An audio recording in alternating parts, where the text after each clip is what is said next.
Resonance is the result of a sound source passing through an acoustic system where the sound is amplified when the frequency of the sound wave matches one of the natural frequencies of vibration of the acoustic system. When the imposed frequency of oscillation of a sound equals the natural frequency of the oscillator, the resulting amplitude of the oscillations is increased. A real-life example of resonance is a swing. When the outside force of a push has the same frequency as the oscillation of the swing, then the person on the swing will go higher.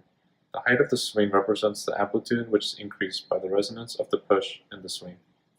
In humans, resonance is produced when sound passes through the supraglottal cavities of the vocal tract. Every object when disturbed vibrates. However, each object vibrates in its own resonant frequency. Longer objects tend to vibrate at lower frequencies, and shorter objects tend to vibrate at higher. Think of blowing into a bottle of Coke with a lot of liquid in it versus a little bit of liquid. These are different sounds, right? This is due to the different resonant frequencies.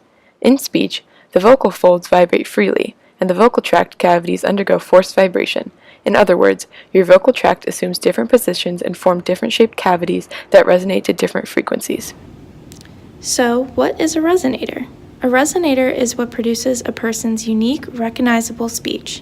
This is done through the use of the throat, mouth cavity, and nasal passages.